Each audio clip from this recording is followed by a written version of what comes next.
Hello everyone. स्वागत है सभी का आपके अपनी YouTube channel doctor civil services के परिवार में। तो जो पहलगाम का हमला हुआ कश्मीर में टूरिस्टों के ऊपर सिर्फ उनका रिलीजन पूछ के कि तुम हिंदू हो तो सीधा गोली मार दी गई। ये बहुत ही ज़्यादा दुखद, बहुत ज़्यादा शर्मनाक और बहुत ही ज़्यादा क्रूरता भरा हुआ है। मैं इस टॉपिक पे जब वीडियो नहीं बनाने वाला था क्योंकि मैं खुद अंदर से बहुत ज़्यादा हिला हुआ था। बट मैंने इतने सारे डेली न्यूज़ सुने। आप कहीं भी चौराहे पे चाय पीने जाते हो, कहीं पे भी आसपास अपने निकलते हो तो आप सुनते हो कि देश की जनता एकजुट है, चाहे वो हिंदू हो, चाहे मुसलमान हो, चाहे सिख हो, चाहे जैन हो, चाहे ईसाई हो, चाहे बुद्ध हो, सब एकजुट है। सब चाहती है कि भारत पाकिस्तान पे हमला करे, युद्ध करे और उन्हें ऐसी करारी जवाब दे, ऐसा करारा शिकस्त दे कि दोबारा कभी वो आतंकी हमला ना करवा पाए।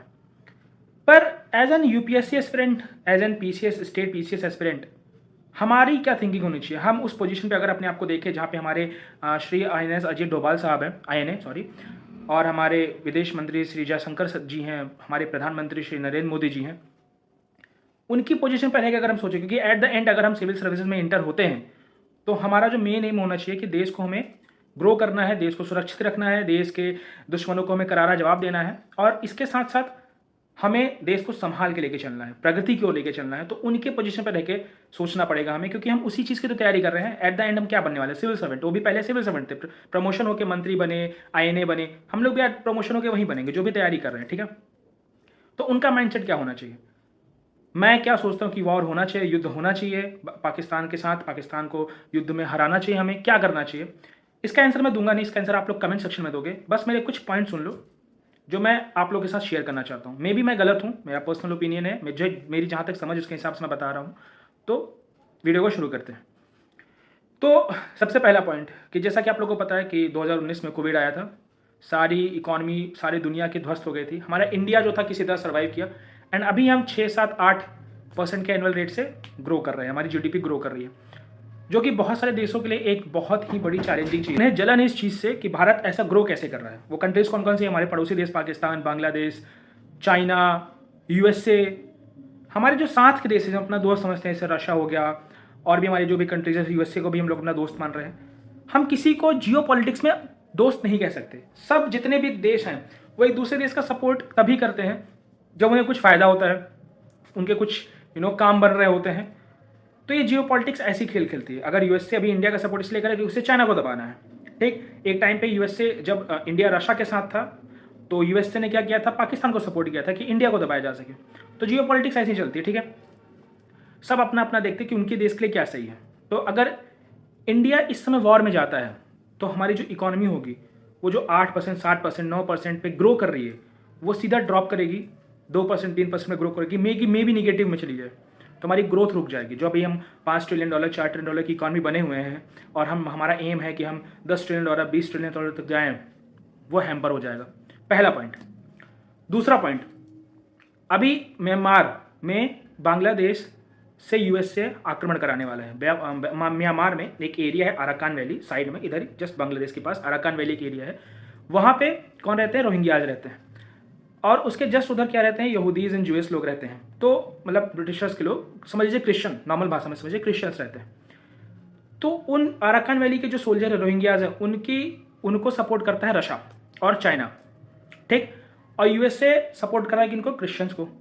वो रशिया को, चाइना को हराना चाहता है। तो उसने क्या किया है? बांग्लादेश में अपने फाइटर प्लेन्स, अपने जेट्स, अपने ड्रोन्स सब उतार दिए हैं। अभी जो ये आप देख रहे हो ना, बांग्लादेश में बहुत ज़्यादा इंडिया के अगेंस्ट चीज़ें हो रही हैं और बांग्लादेश में बहुत ज़्यादा अफरा तफरी मची हुई है। इसी रीज़न से एक अमेरिका पे फंडिंग दे रहा है। वो चाहता है कि वो हमला करके अराकान वैली पे कब्जा कर ले, रोहिंग्याज वाले इलाके पे कब्जा कर ले और म्यांमार को 2 टुकड़े में बांट दे। ठीक, इससे होगा क्या? इससे होगा कि पहली बात तो रशिया के फ्रंट से जीत जाएगा। ठीक है, और दूसरी बात चाइना जो इंडियन ओशन में अपने सबमरीन्स भेज रहा है, वहाँ पे कब्जा कर रहा है धीरे धीरे कुछ कंट्रीज़ को, वो वहाँ पे आइलैंड्स को, उसको कंट्रोल कर सके।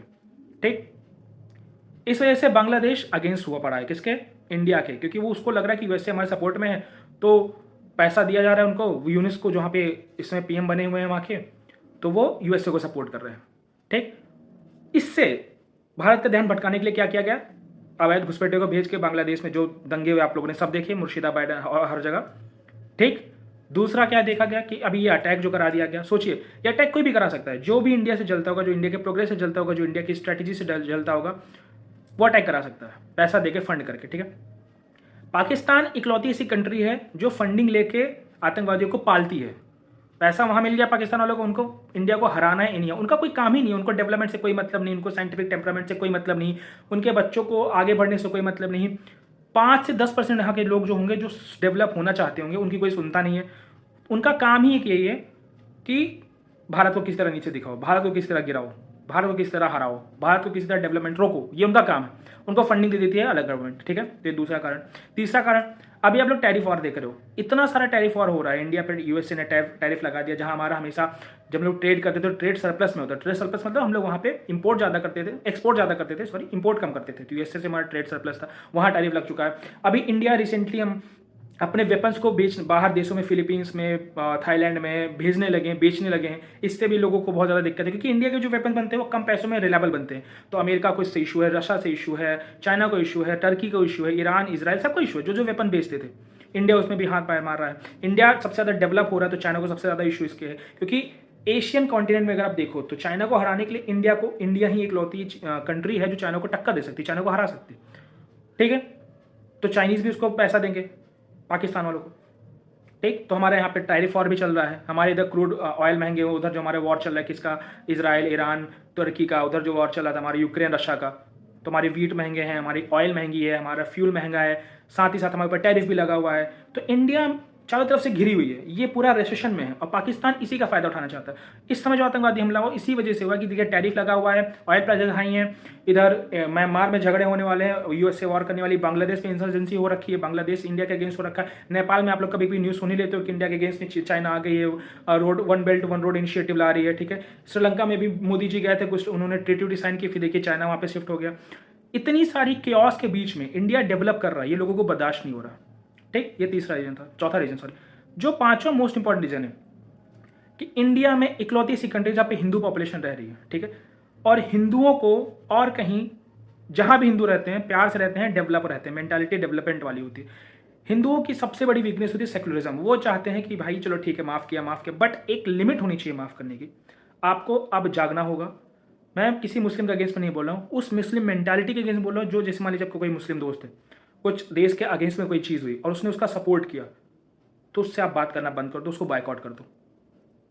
उसका कोई भी मेंटालिटी माइंडसेट हो, अगर वो देश के अगेंस्ट में है तुरंत बायकॉट करो, अगर वो लॉ के अगेंस्ट में है तुरंत बायकॉट करो। अगर आप उससे फील कर रहे हो कि वो समझ लीजिए कि आपको हार्म करना चाह रहा है, आपके देश को हार्म करना चाह रहा है, आपके कंट्री के लॉज को हार्म करना चाह रहा है, कॉन्स्टिट्यूशन को नहीं मानो, बिल्कुल बायकॉट करो।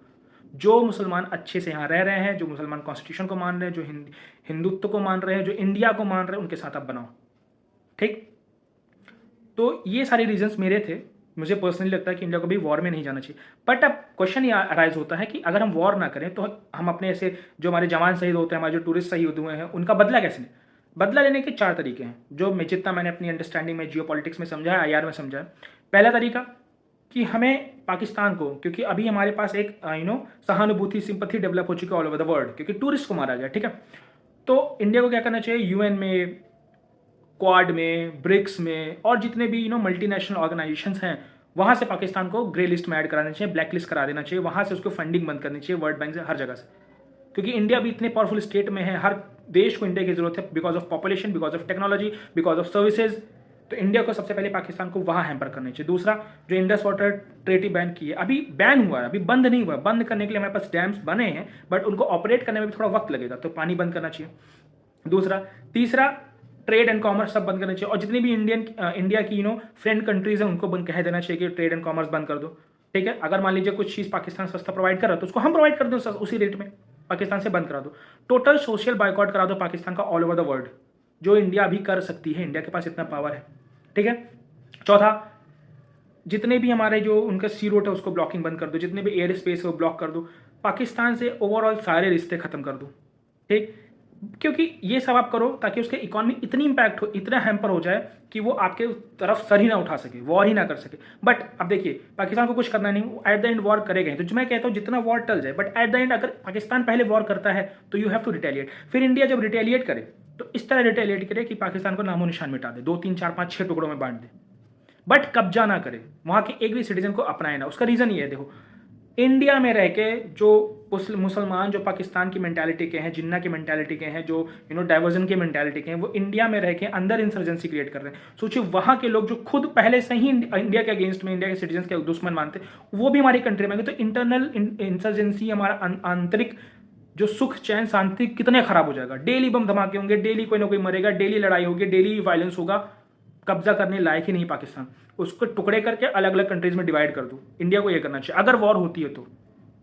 ठीक, तो ये मेरा पर्सपेक्टिव था। आप लोग को क्या लगता है, वॉर होनी चाहिए या नहीं होनी चाहिए? कमेंट सेक्शन में जरूर लिख के बताएं। ठीक है, मिलते हैं नेक्स्ट वीडियो में, तब तक के लिए जय हिंद।